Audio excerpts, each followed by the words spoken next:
o cinto e a couraça. Nós vamos falar sobre esses dois porque eles estão interligados, né? Intimamente interligados. O cinto da verdade e a couraça da justiça. Lá em Efésios 13, que o apóstolo Paulo vai falar. Efésios capítulo 6, versículo 13. Portanto, tomai toda a armadura de Deus, para que possais resistir no dia mau, e havendo feito isso, tudo ficai firmes. 14. Estais por firmes, tendo cingido os vossos lombos com a verdade. Esse cingido aqui em algumas traduções você vai ver que é um cinto. E vestida a couraça da justiça. Então é o cinto para se cingir e a couraça da justiça. Couraça, para os irmãos o que é um cinto, o que é uma couraça. A gente vê soldados hoje em dia, eles não usam nada disso, né? Eles têm ali aquele capacete, tem uma roupa diferente, ainda porque não ia adiantar nada contra o tipo de armas que ele luta, eles usarem couraças ou cinto. Mas naquele tempo, lá no tempo da Roma antiga, os irmãos provavelmente já devem ter visto em algum filme da época, alguma coisa do tipo, alguma imagem, aquele soldado romano, né? Que foi inspirado num soldado romano que o apóstolo Paulo começa a fazer essa analogia em que o crente espiritualmente deve estar protegido por uma armadura. E a armadura dos romanos, diferente de muitas outras armaduras, né? A gente vê a armadura, por exemplo, na Idade Média já era aquela armadura de placa que cobria tudo, o corpo e tal, não dá para ver nada. No tempo dos romanos era diferente, eles usavam aqueles capacetes com aquela crina em cima, né? Uma couraça no peitoral aqui e parte torácica, e aquele cinto que tinha tipo umas franjas, né? Aquele cinto tipo franjado. E aí quando você vai estudar então a armadura, de acordo com essa visão de armadura, né, dos romanos, você se coloca para imaginar um soldado indo até um lugar onde tem todas as partes da armadura. Vamos imaginar comigo? O soldado vai, aí ele chega lá no lugar. Tem uma espada, tem um escudo, tem uma couraça, tem um cinto, tem um capacete e tem as sandálias da armadura. Reflitam comigo, meus irmãos. Qual que é a primeira coisa da armadura que o soldado vai colocar? Qual que é a primeira que você colocaria? Qual que é a primeira parte que você se revestiria ali? Você pegaria primeiro a espada? Eu acho que seria difícil você colocar uma couraça segurando a espada, ou colocar um capacete e depois passar a couraça por cima daquele capacete. Ou mesmo as sandálias, que para mim é o último a ser vestido, depois que tudo você calça. Talvez a espada e o escudo sejam os últimos, mas a sandália vem depois da couraça, do cinto, do capacete. Então o primeiro que se coloca é o cinto e a couraça. São as primeiras coisas que vai fazer parte do revestimento. E aí alguém pode fazer a pergunta: tudo bem, Ezequiel, você diz que alguém entra para vestir uma armadura e a primeira coisa que ela coloca é a couraça e o cinto. Tudo bem, eu concordo com isso. Creio que todas as pessoas concordam. Mas aí a pessoa para pensar e fala: mas Ezequiel, mas na vida cristã não é assim. Na armadura lá tudo bem, mas eu acho que não faz muito sentido para a vida cristã. Porque a vida cristã ela não começa pela justiça e pela verdade, ela começa pela fé. Não é verdade? Você precisa primeiro ter fé que o Senhor Jesus morreu por você, que Ele é o teu Salvador. E aí você, primeiro de tudo, tendo fé, aí que começam a vir as demais coisas. E alguém pode ir até mais profundamente e falar assim: não, Ezequiel, na verdade, antes ainda da fé, vem a palavra. E faz todo sentido, porque em Romanos capítulo 10, Romanos capítulo 10, Paulo vai escrever que a fé, ela vem pelo ouvir, e o ouvir pela palavra de Deus. Então, primeiro de tudo, para despertar a fé, você precisou ouvir a palavra. Você fala: Ezequiel, tudo bem, o soldado coloca a couraça, coloca o cinto, mas na vida cristã é diferente. Primeiro vem palavra, primeiro vem fé. Então, isso faz todo sentido de primeiro vir fé, primeiro vir palavra, se você for analisar em conversão, em início de vida com Deus.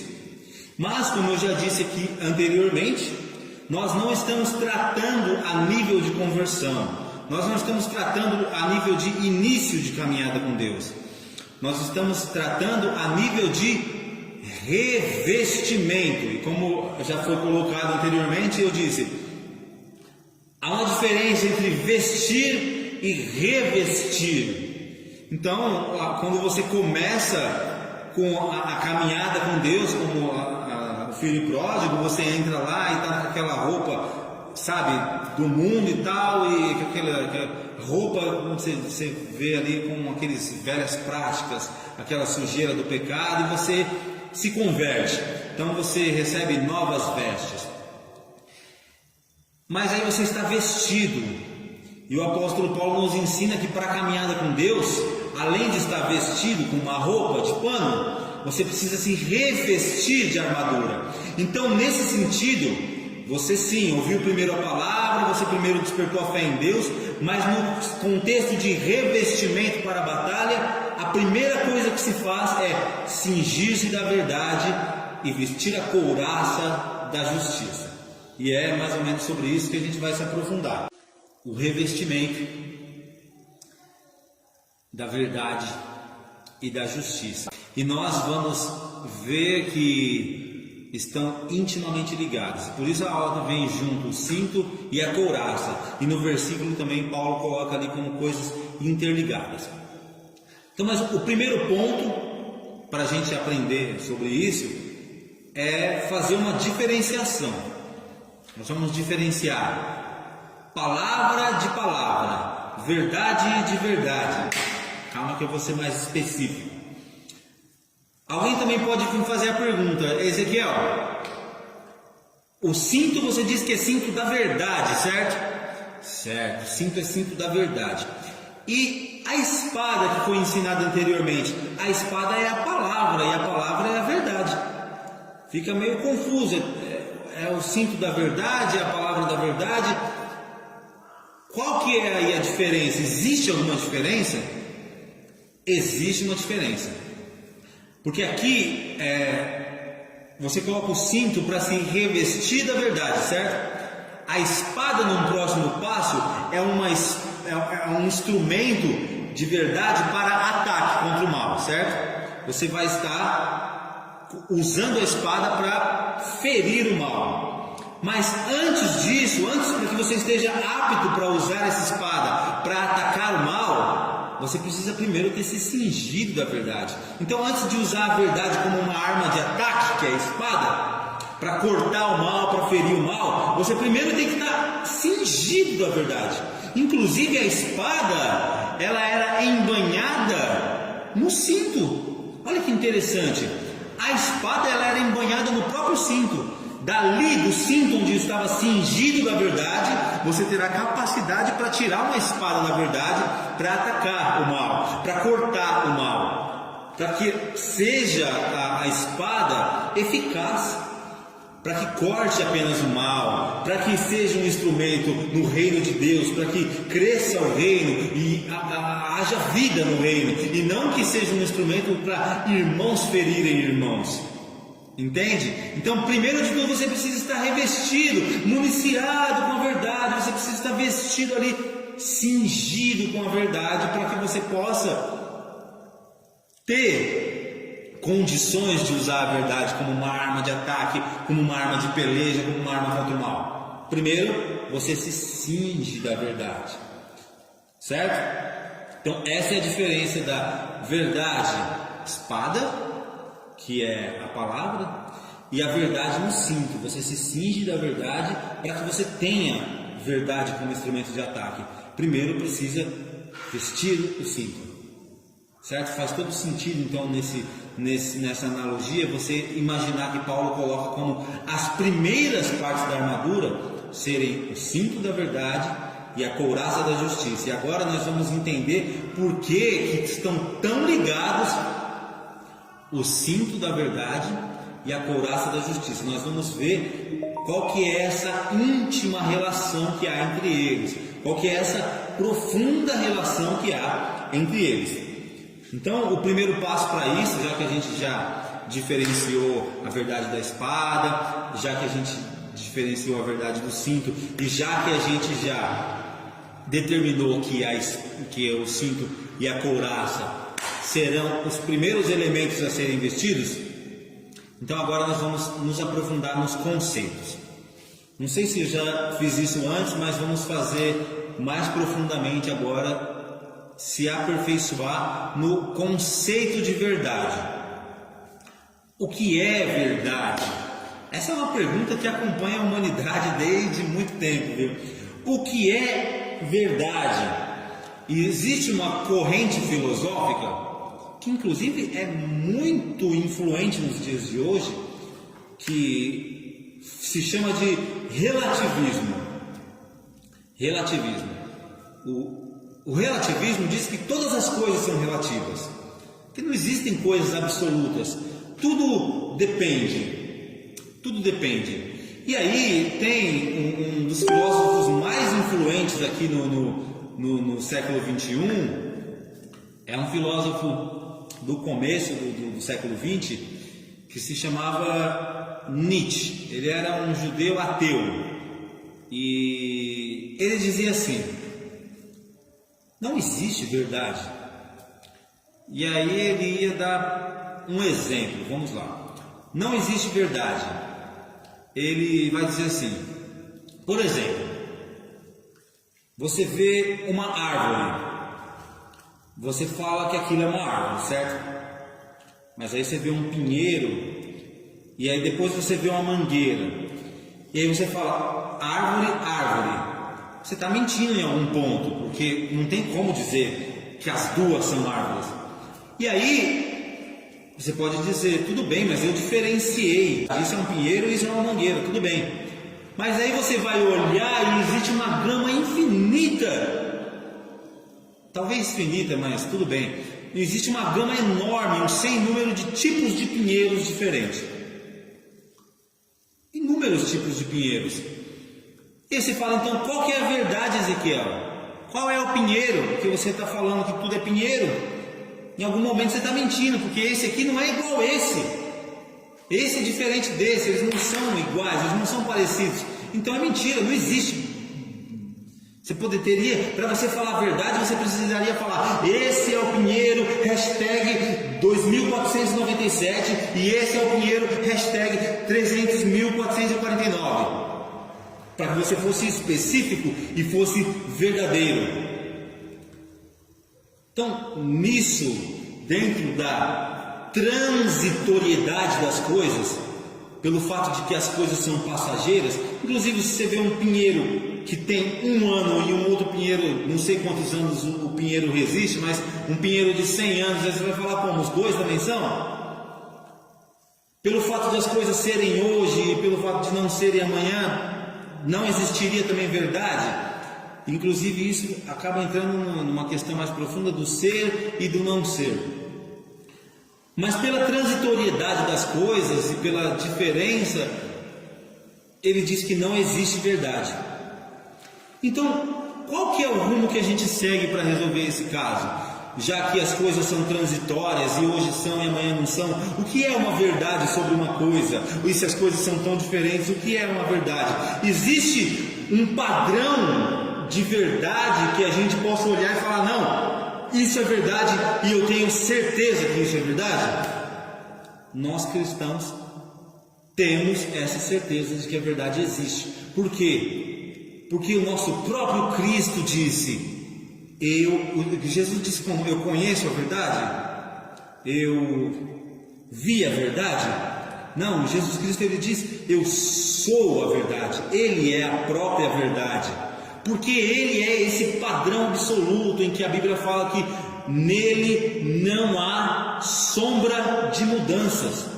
Ele é o padrão verdadeiro para o qual nós podemos olhar e saber que existe uma imutabilidade, existe uma intransitoriedade.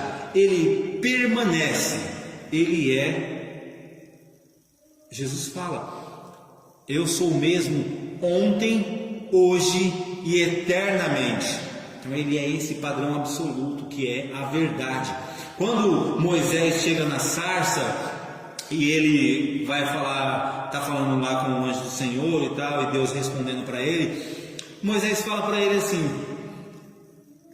eu vou chegar lá no faraó, eu vou dizer que mandou o povo sair, é isso? Quem que eu falo para ele que me enviou? Quem é que eu digo que me enviou para mandar esse povo sair? Porque é meio complicado, né? Eu vou chegar lá no homem e vou dizer o quê? Eu falo que quem me enviou. E aí Deus fala para Moisés assim: diga que o eu sou te enviou. Você entende? Porque se Deus diz que Ele é, então naturalmente todas as outras coisas não são, porque não permanecem, porque estão sujeitos a serem hoje e não serem amanhã. Mas Ele é esse padrão absoluto. Ele é o único que é e permanece eternamente. A verdade é o próprio Deus, em quem não há sombra de mudança, em quem há uma permanência eterna, e de onde se pode tirar todo o padrão para que se possa estabelecer uma verdade absoluta. Porque como você pode estabelecer verdade de coisas que são mutáveis? Se você estabelece sua verdade numa coisa que hoje é e amanhã não é, então a sua verdade também está sujeita a essa mudança. E o que é hoje, amanhã pode também não ser. Por isso a verdade é o próprio Deus, porque Ele é e permanece. Amém? Então esse é o conceito de verdade. Verdade é o próprio Deus, o padrão absoluto. E daí então, conceituada a verdade, nós passamos então a conceituar a justiça. Cinto da verdade, couraça da justiça, certo? Então passamos a conceituar a justiça. E pergunta-se para alguém: o que é justiça? Eu lembro que o professor da faculdade de Direito, que é uma faculdade que tem tudo a ver com isso, perguntou para a sala: gente, o que é justiça? E aí é um outro conceito que também é extremamente aberto. Justiça também pode ser totalmente relativa, porque o que é justiça para o que é justiça para mim, pode não ser justiça por irmão Edmundo, que tem uma outra visão de justiça, pode não ser justiça para a irmã Mariana, para a irmã Keiko, para a irmã Jaci, para a irmã Eliana, para a irmã Tanisa. Cada um pode ter uma vista de justiça. Inclusive, numa escola muito conhecida da Grécia Antiga, que são os sofistas diziam assim, irmão Edmundo: o homem é a medida de todas as coisas. Ai, que coisa engraçada. O homem é a medida de todas as coisas. Então eu quero saber o que é justo, eu posso tirar a medida por mim mesmo. E justiça é o que eu achar que é justo. E aí os sofistas iam na ágora, que seria como o parlamento hoje em dia, e defendiam o que ele quisesse, porque justiça era o que ele achasse que era justo. Eu sou a medida de todas as coisas. Se eu puder defender, pronto.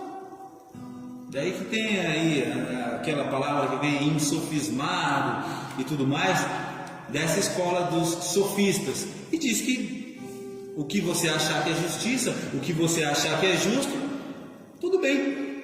Justiça é totalmente aberto, totalmente relativo, certo? Porque ainda mais, se você for ver, a justiça, ela precisa ser baseada em um padrão.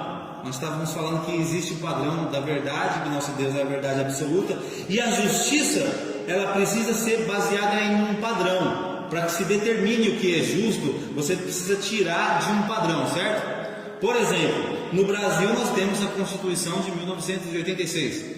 Dali nós tiramos ali é a cabeça da pirâmide, e dali sai todas as leis de acordo com aquela padrão, o que é justo e o que não é justo, certo? Aqui no Brasil é justo uma coisa, lá na Colômbia agora recentemente, há 1 mês, 2 meses, teve legalização do aborto. Para eles, dentro da justiça, do padrão, do organograma de justiça deles, da organização, para eles o aborto passou a ser uma coisa justa, dentro do padrão deles de justiça. Então, para a Colômbia agora, abortar é justo, certo? Nos Estados Unidos, cada estado tem lá o seu próprio padrão de justiça. O que é justo num estado não é justo no outro estado. A justiça, ela precisa de um conjunto de leis que façam as determinações do que é e do que não é justo. Então vocês já entenderam mais ou menos onde eu quero chegar. A justiça do cristão, ela é baseada na palavra. Ela é baseada no próprio Deus, que é essa verdade absoluta e que deixou para nós escrita a vontade dele na palavra. Então, justiça está totalmente atrelada com verdade. E justiça no reino é totalmente atrelada com a verdade do reino. Justiça é então a prática da verdade. Você tem a verdade e tem a prática da verdade, os dois juntos tem a verdade e a justiça. É o colocar a justiça em prática. Qual verdade? A verdade da palavra. É a verdade do Ezequiel? Não. É a verdade do irmão Edmundo? Não. Porque também, hoje em dia tem muito aquele negócio que não tem nada a ver. Eu concordo que tem um monte de coisa que não tem nada a ver. Eu sou de um tempo que a Bleia, quando eu era pequena, as irmãs não podiam usar calça. Eu nunca concordei com isso, sempre achei que não tem nada a ver. Mas por que eu acho que não tem nada a ver? Porque eu acho da minha cabeça, porque um dia eu acordei e falei, acho que isso não tem nada a ver. Não é, no padrão não sou eu. O padrão não é o meu pensamento, o padrão não é o que eu acho, o padrão é a verdade. Então o que tem a ver e o que não tem a ver é de acordo com a verdade. Não é de acordo com o meu achismo, não é de acordo com o que... Não, verdade. Por isso a gente tem que sempre buscar de novo, voltar na verdade. Isso aqui é um gabarito, gente. Tudo que você ouve, tudo que você escuta, você vai lá e bate no gabarito. É verdade, não é verdade? Está aqui, está para consulta, quando você quiser, entendeu? Então, não é a minha própria verdade, não é o que eu acho que tem nada a ver, não é o que está na minha cabeça. Existe inclusive gente que tem falando por aí coisa que acha que tem a ver, coisa que acha que é preciso e não é preciso de verdade. Então, tanto os irmãos do não tem nada a ver, quanto os irmãos do tudo tem a ver, tem que ver lá de verdade o que é na palavra. O que é e o que deixa de ser, segundo o que a palavra diz, segundo o que a palavra especifica. Inclusive eu dei um exemplo aqui para não ficar assim jogado na hora. Eu vou esclarecer.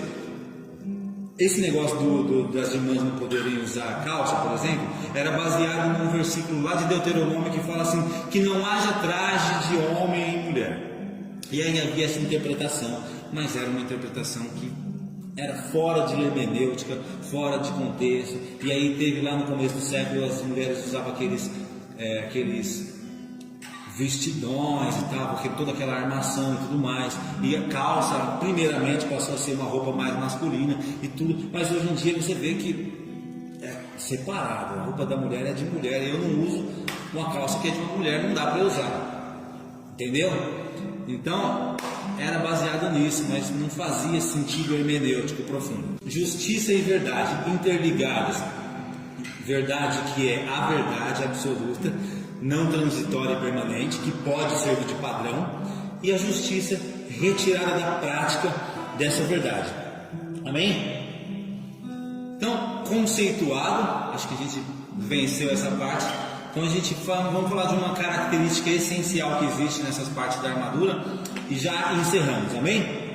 Então nós temos aí um cinto e uma couraça. Eu tinha falado para os irmãos, é a primeira coisa que veste, é uma característica. Segunda característica, para pensar num soldado todo revestido com uma armadura. Está com a espada na mão, ele está com o escudo aqui, que é preso no braço, tudo, capacete. Você entende que a couraça e o cinto são as partes que mais tocam no corpo do soldado, que cobrem uma parte maior do corpo do soldado? essa verdade, essa justiça, são o que mais tem ligação com Ele. Isso me fala sobre envolvimento. Isso me fala sobre a essência do cristão, ser essa justiça e essa verdade, que ele passou a ser a primeira coisa que ele vestiu, que ele revestiu, na verdade. Ele revestiu-se primeiro de justiça e de verdade. Essa é a essência do Evangelho, do revestimento. A essência. Vamos pensar na mulher samaritana, quando ela conversa com Jesus Cristo. E aí ela entra ali numa dúvida, porque ela precisava muito de receber uma palavra, e ela, como samaritana, nem podia se aproximar lá do templo. Então ela quebrantada, e ela fala para Jesus: olha, vocês são judeus, certo? Vocês falam que o lugar certo de adorar é lá no templo. Nós somos samaritanos. Para nós o lugar certo de adorar é aqui no monte. Fala para mim, mestre, já que você é rabi, mestre, fala para mim, qual que é o lugar certo de adorar então? E aí Jesus, para além daquelas questões que permeavam a época, porque eles estavam vivendo ainda na lei, ainda aguardando vir a graça, Jesus já dá a resposta da graça. Jesus fala: a hora vem, e já chegou. Já chegou porque ele fala que é Ele, eu sou essa hora que chegou, e eu estou trazendo isso para a realidade, e isso vai acontecer a partir do momento em que Ele se sacrificasse por nós. A hora vem e já chegou, em que verdadeiros adoradores adorarão ao Pai em espírito e em verdade. Você está vendo esse revestimento do cinto da verdade na prática da justiça?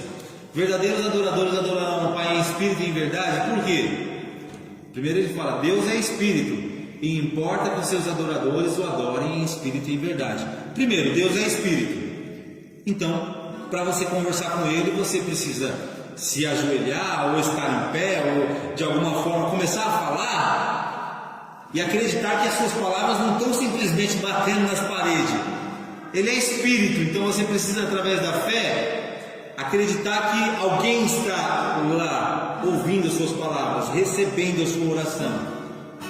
Então, primeiro de tudo, Deus é espírito, os seus adoradores o adoram em espírito, falam com Ele, acreditando que esse Deus invisível ouve, porque Ele é espírito, louvam ao Senhor, acreditando que não estão simplesmente louvando uns para os outros aqui para cantar bonito, mas porque sabem que estão se quebrantando, dançam diante da presença do Senhor, sabendo que o Senhor está observando todo aquele gestual e recebendo como adoração corporal da dança. Então, Ele é espírito, e a princípio é adorado em espírito, relacionamento em espírito, mas é em espírito e em verdade. Não é só cantar na igreja, levantar a mão, glória a Deus, tudo bem, tudo legal. Não é só isso. Em verdade, pisou da porta para fora, chegou ali na esquina, veio e pisa no calo, você aleluias. Você adora em verdade, você adora na prática da justiça. No seu dia a dia você está revestido dessa verdade, você está revestido das verdades do reino, do Evangelho, e você pratica isso. Você coloca isso em prática. Para adorar a Deus não é só não, é viver, prática de palavra. É assim que verdadeiro adorador adora.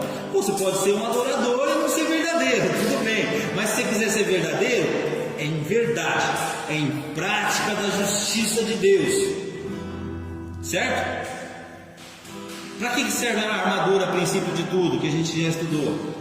A armadura, a princípio de tudo, Paulo fala: revesti-vos da armadura de Deus, para que possais resistir no dia mau, certo?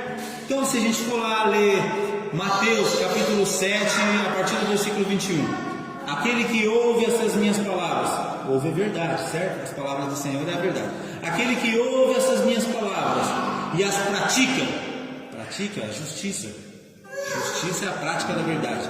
O que ouve as minhas palavras e as pratica, ele é igual a um homem que pegou e construiu a sua casa em cima de uma rocha. Veio o vento, veio a tempestade, e não pôde com ela. A armadura era para quê? Para o dia mal, para o dia da tribulação? Jesus está falando que para o dia mal, para o dia da tribulação é ouvir e praticar. É colocar couraça e colocar cinto, escutar a verdade e praticar. Porque às vezes a gente quer pular a etapa, quer ir lá para frente da armadura. A gente está falando para Deus que a gente quer espada, que a gente quer escudo, que a gente quer capacete, sandália para o id. Senhor, eu quero a sandália lá para o id, para ir para o Japão. E o Senhor está falando, começa pela couraça, começa pelo cinto, se reveste da verdade, pratica a justiça. Pratica a justiça, a princípio de tudo. Que adianta o homem querer ganhar o mundo inteirinho e a vida dele? Não adianta pular etapas. Para o dia mal, a princípio é cinto da verdade, é couraça da justiça. Não adianta você querer estar com uma espada no dia mal. O que ouve e não pratica, construiu a casa na areia. Veio vento, veio chuva, não deu, não teve jeito. É palavra, é prática da palavra, de justiça do dia a dia, não do que eu acho. Porque couraça da justiça é praticar aquilo que o Senhor manda fazer. E a princípio de tudo, se revestir da verdade, se revestir da justiça, marido, é você abrir mão do que você acha. É você abrir mão daquela coisa que você está nervoso, está falando, eu não quero isso e não vou fazer porque eu não quero e pronto, acabou. Acontece comigo o tempo todo. Acontece comigo o tempo todo. Eu tive semana passada que mandar uma mensagem no WhatsApp e falar, olha, eu disse que não, mas eu não sou dono de mim mesmo. Quem sou eu para falar não? Se o meu espírito, o dono da minha vida, me diz que é sim. Eu não posso, eu não sou dono de mim mais. No momento em que eu aceitei Jesus e falei, Senhor, seja Senhor da minha vida, toma minha vida para ti. Eu disse para Ele que eu não sou mais dono de mim. Então agora, eu posso um dia esquentar minha cabeça e falar agora. E amanhã o Espírito Santo falar assim, volta atrás. E eu vou engolir em seco. E eu vou voltar atrás. Porque couraça da justiça é prática da justiça do reino. É prática da justiça do que está escrito, do padrão absoluto, não da minha própria justiça das coisas que eu acredito. Amém? Então, o primeiro revestimento de tudo é escutar a verdade e fazer a verdade, obedecer, fazer a vontade de Deus acontecer no nosso dia a dia, na nossa caminhada.